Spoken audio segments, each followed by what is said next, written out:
the outset, let me welcome you all to have assembled here on such a day when we are observing the World Cancer Day.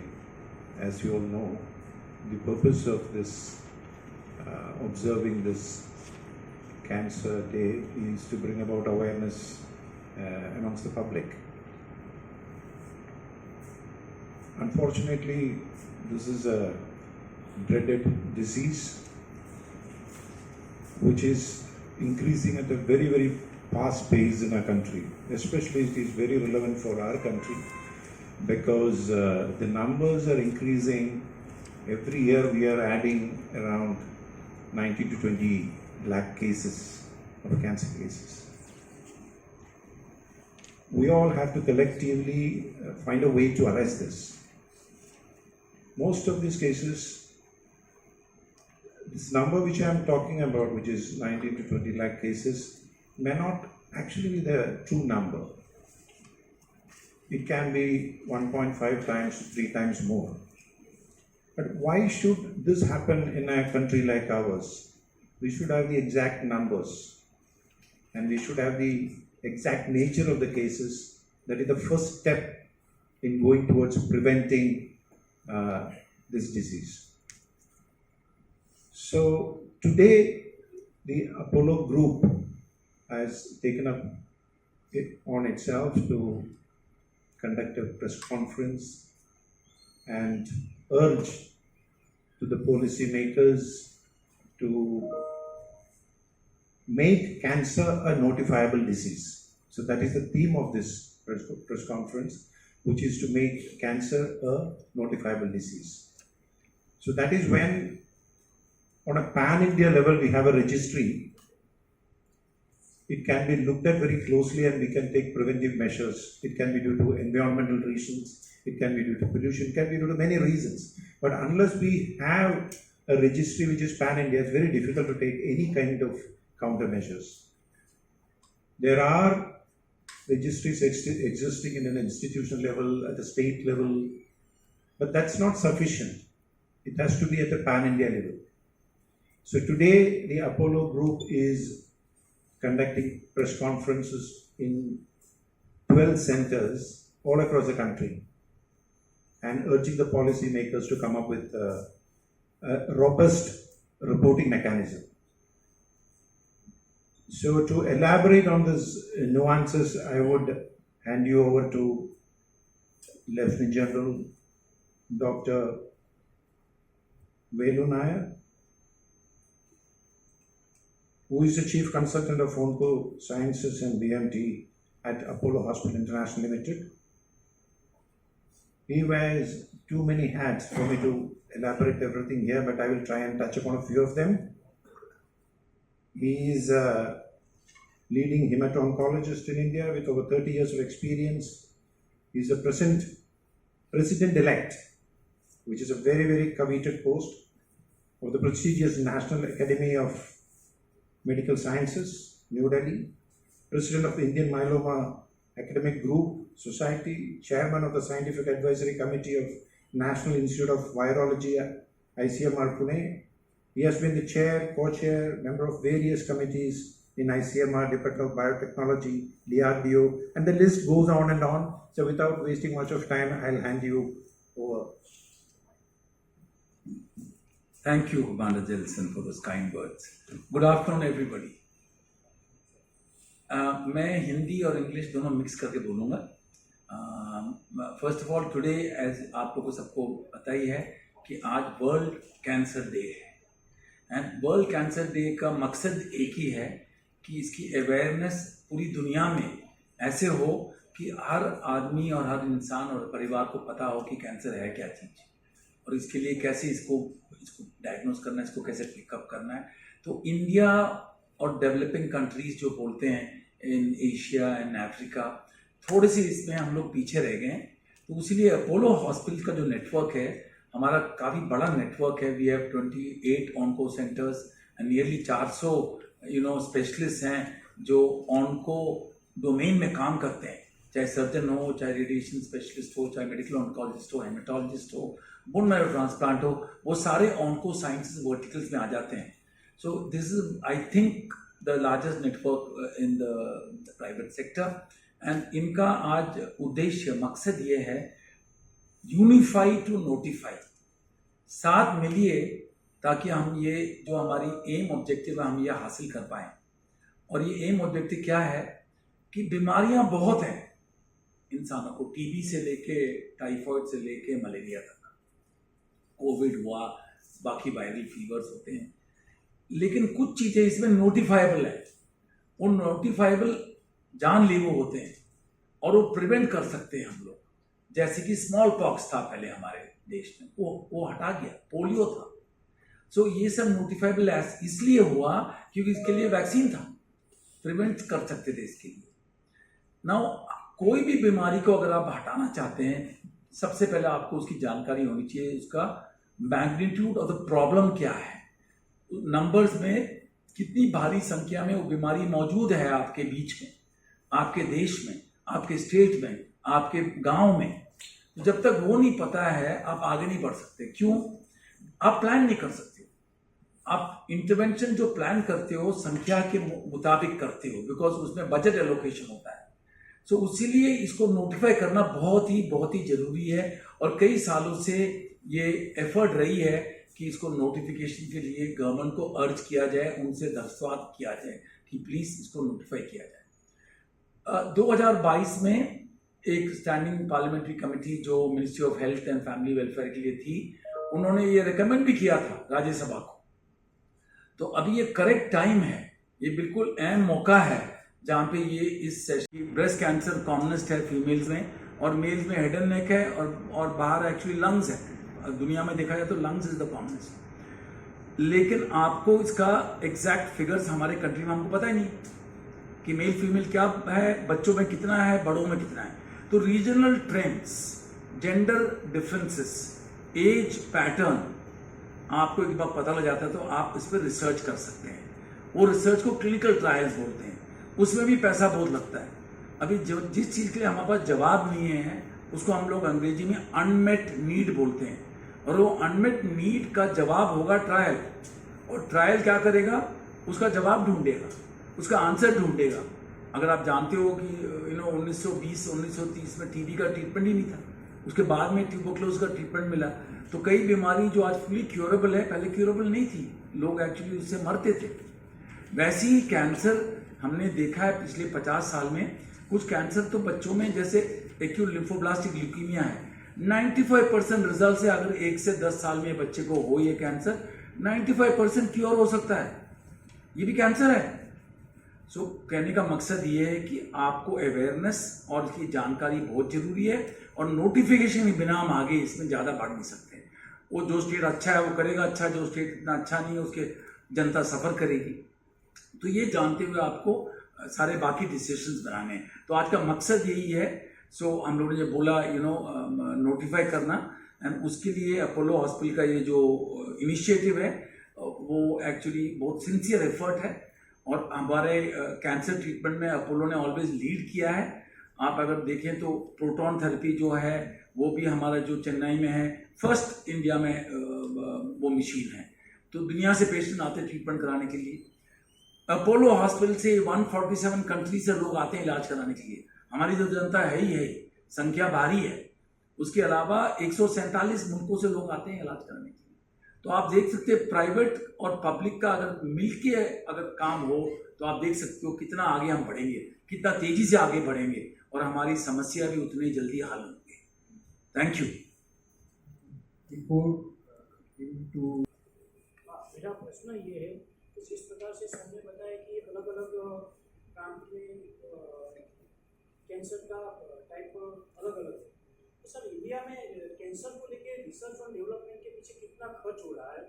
Apollo का उसके पीछे किस प्रकार का contribution रहता है, particularly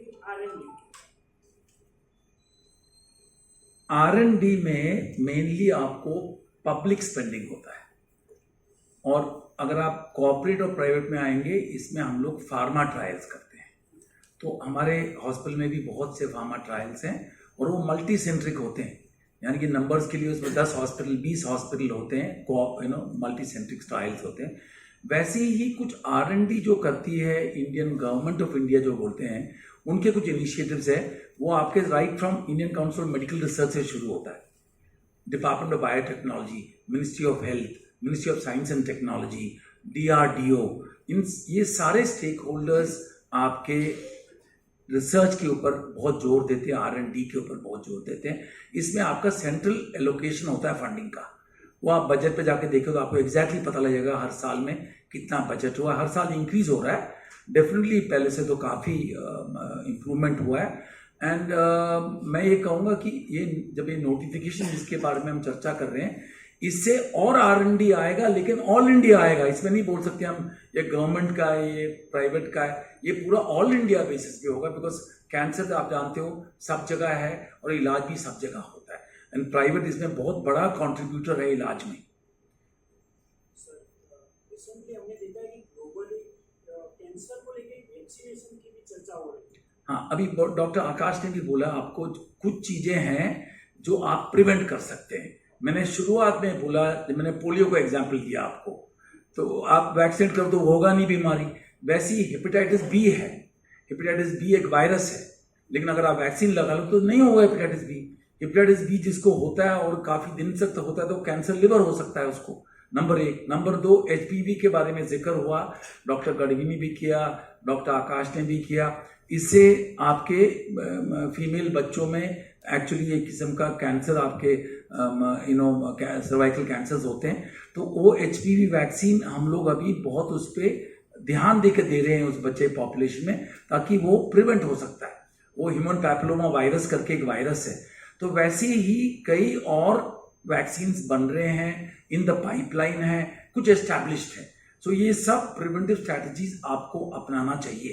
sir, तो इंडिया ये जो अभी रिसर्च हो रहा है, संशोधन हो रहा है वैक्सीन को लेकर, तो उसके अंदर इंडिया का कॉन्ट्रिब्यूशन कितना है? बहुत भारी, बहुत हैवी। आप जानते हो वैक्सीन में हम one of the biggest producers in the world है। हम लोग तो वैक्सीन के एक्सपोर्टर्स हैं, मेजर एक्सपोर्टर्स हैं, और हमारी जो कॉस्ट है a fraction of the cost of the West है। आपने कोविड में भी देखा, कोवैक्सीन बना, कोविशील्ड बना, हमने कितने देशों को एक्सपोर्ट किया। वैसे ही बाकी वैक्सीन में भी we are one of the biggest global players and exporters. कोई ऐसी वैक्सीन बनाई? हाँ, अभी एक्चुअली ये बड़ा अच्छा क्वेश्चन पूछा आपने, very good question. You will be surprise, ज़्यादा में नहीं है। इट्स ओनली इन 12 और 13 कंट्री जहाँ पे ये मैंडेटरी नोटिफिकेशन हो रहा है। उसमें आपका UK है, उसमें कुछ यूरोपियन नेशंस हैं, लेकिन कुछ बाहरी नेशंस उसमें नहीं है। तो उसीलिए ये अभी यूनिवर्सल ग्लोबल अटेम्प्ट होना चाहिए इस पे, कैंसर पे। लेकिन उनका जो सिस्टम ऑफ नोटिफिकेशन के बिना भी डेटा कलेक्शन बहुत तगड़ा है, बहुत स्ट्रांग है। एंड उनका जैसे इंग्लैंड में नेशनल हेल्थ सर्विस है, पूरा डेटा हर सिटीजन का डेटा है उनके पास। वैसे बाकी देशों में नहीं है, बिकॉज हमारे यहाँ प्राइवेट वाला प्राइवेट में खर्च अपने जेब से करता है, पब्लिक में अपना करता है, इंश्योरेंस वाले अपने होते हैं। सो यानी कि many modes of getting treatment and spending money है हमारे देश में। कई देशों में वो देश का पूरा स्पॉन्सर्ड होता है, कई में इंश्योरेंस ज़्यादा स्पॉन्सर्ड है, लेकिन 12 देशों में मेरे नॉलेज में अभी ये नोटिफाइबल कंपलसरी है, मैंडेटरी है, मैंडेटरी, ऑप्शनल नहीं है। वहाँ कितना फायदा मिला? अब आप जानते ही हो, जैसे देखो ना, अभी ये तो हम सबको पता है कि डेवलपिंग कंट्री जो कहते हैं एशिया का और अफ्रीका का, अगर आप इसको डेवलप्ड कंट्री से मुकाबले में आप कंपेयर करेंगे, चाहे USA ले लो या यूरोप ले लो, उधर अर्ली डिटेक्शन रूटीन है, अर्ली डिटेक्शन, बिकॉज स्क्रीनिंग होती है, prevention is much more stronger. हमारे यहाँ पे कई लोग अभी भी एडवांस कैंसर लेके आते हैं, वो नहीं होगा अगर आप नोटिफिकेशन को आप करेंगे, इसको अगर आप इम्प्लीमेंट करेंगे तो इससे आप बच सकते हो, बिकॉज स्क्रीनिंग होगा, प्रिवेंशन होगा, अर्ली डिटेक्शन होगा, अर्ली ट्रीटमेंट होगा। वो हमारे और डेवलपिंग कंट्रीज में अभी बड़ा गैप है, आपके और वेस्ट में।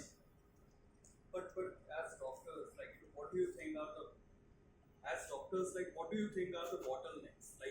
Is it the cost? Is it the technology? What is the government actually deliberating about? Because if we see, they have recently accepted 36 drugs Yes. from the custom duty. Yes. So they do notice all these things. Yes. So what are the bottlenecks? So you know, this is also a very relevant question and an important question. So let me say that it is not that they've woken up today. This has been a process. We've told you, today we know the data. If you ask me the same data 20 years ago, I had no data. I've been in this business for nearly 3 decades now. We hardly had any data because it was all biased data from hospitals. We had no community data. So today what they said, you know, whether it is 10 lakhs, 20 lakhs, and we are underreported. Why? Because awareness. You know, awareness at the grassroots level has to be heightened, has to be brought up. So this is a process.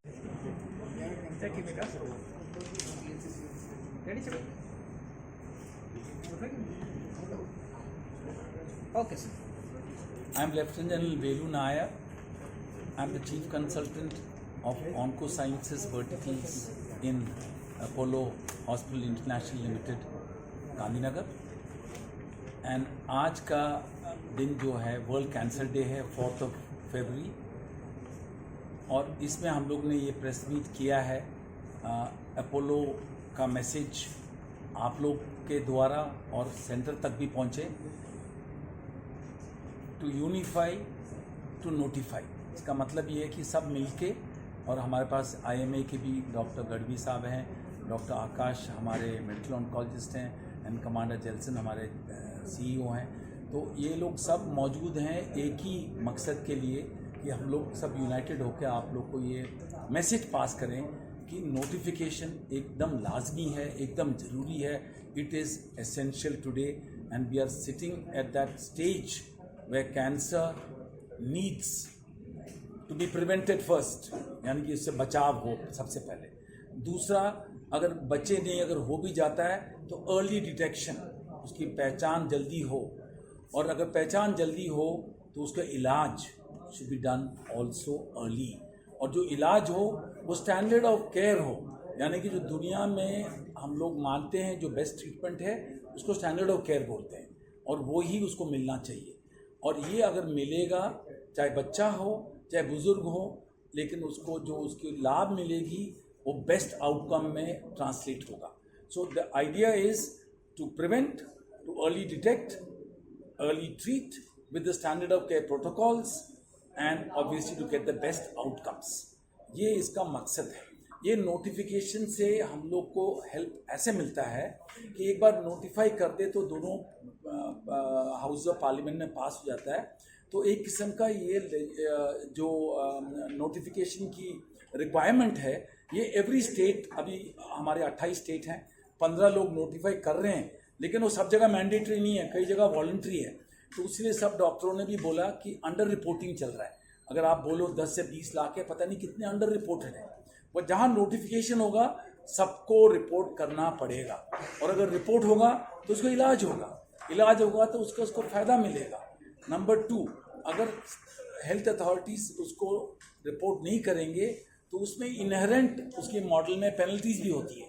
So notification बहुत serious चीज़ है. तो उसमें सब लोग actually जब मिलके काम करते हैं, अल्टीमेट लाभ तो पेशेंट को ही होता है. तो वो ग्रास रूट लेवल तक पहुंचना चाहिए, हमारे विलेजेस तक पहुंचना चाहिए. और आज को आपको पता ही है, सेंटर का जो है सारा जो primary health care, secondary health care पे बहुत जोर है, और उन्होंने कई प्रोजेक्ट्स भी शुरू किए जिससे हर पेशेंट को, हर परिवार को इसका लाभ उठाया जाए. तो इसीलिए कैंसर को अभी इसका बर्डन, इसका जो नंबर्स है, संख्या इतनी बढ़त हो गई है कि नोटिफिकेशन हम समझते हैं बहुत ही ज़रूरी है. गवर्नमेंट ने किया है, लेकिन अभी अगर हम ये और करेंगे तो हम लोग कई स्टेप्स एक साथ ले लेंगे. दूसरा, आपने इस बजट स्पीच में सुना कि 36 ड्रगों में से कई कैंसर ड्रगों को भी कस्टम ड्यूटी एग्जम्पशन मिला है. इससे भी बहुत राहत मिलेगी. जैसे अभी वैक्सीनेशन प्रोग्राम है आपका, HPV वैक्सीन है, ह्यूमन पैपिलोमा वायरस है, हेपेटाइटिस B वायरस है. इन सब चीज़ों से भी हमको पता है कि अल्टीमेटली कैंसर हो सकता है. HPV से आपको फिर कैंसर सर्विक्स हो सकती है, जो सेकेंड मोस्ट कॉमनेस्ट कैंसर है लेडीज़ में. और हेपेटाइटिस B से आपको लिवर कैंसर हो सकता है जब क्रॉनिक लिवर डिजीज़ हो जाता है. इनसे आप बच सकते हैं. 80 to 90% बचत हो सकती है अगर एक वैक्सीनेशन लग जाए. वो भी नेशनल ड्राइव इसमें इंक्लूड हो जाता है. और बहुत इंपॉर्टेंट चीज़ R&D, इसका जो रिसर्च एंड डेवलपमेंट होगा वो भी ऐसे होगा जो अनमेट नीड्स हैं. कई जगह कैंसर हैं, रेयर कैंसर्स हैं, कई नॉर्थ ईस्ट में हुआ, आपके other parts of the country में जो कैंसर्स हैं क्या टाइप के हैं, और वो टाइप में जहाँ आपके पास clear cut line of treatment नहीं है उसका ट्रायल्स होगा, क्लिनिकल ट्रायल्स। इसको हम बोलते हैं unmet needs which is India centric, यानी कि आपको देश को जो ज़रूरत है उस पर ध्यान दो, उस पर फोकस करो। It should be India centric. आप वेस्ट से कॉपी करके लेके नहीं कर सकते हो, वो कुछ हद तक काम आएगा, लंबे अरसे तक नहीं। तो आपको जो एकदम सोल्यूशन चाहिए लंबे अरसे का वो इंडिया सेंट्रिक ही होगा। तो इसलिए आपको रिसर्च और कोलैबोरेटिव क्लिनिकल ट्रायल्स भी होगा। इन सब चीज़ों के लिए फंडिंग चाहिए। ये फंडिंग जो है अभी हेल्थ जो है स्टेट सब्जेक्ट है, स्टेट्स करती हैं, सेंटर पूरा हर जगह हेल्प करती है। लेकिन जहाँ एक बार नोटिफिकेशन हो जाए तो सेंटर का भी इस पे एक किस्म का कंट्रोल होता है कि सारे स्टेट्स का परफॉर्मेंस कैसे है। तो उस पर सब लोग को you can encourage all states to give the best performance so that every patient or every citizen of India gets the best chances for prevention, early diagnosis and treatment, and thereafter follow up of all types of cancer in our country. तो इसका मकसद यही है, and Apollo has made a big effort to take this to different parts of the country. और हमारे 28 oncology centres हैं, उसमें जो आज तकरीबन 12 का प्रेस मीट्स कर रहे हैं ताकि आपके द्वारा ये सब जगह और भी फैले, सेंसिटाइजेशन हो और हमको इसका ज़्यादा से ज़्यादा एम्प्लीफाइड फ़ायदा मिले। Thank you very much.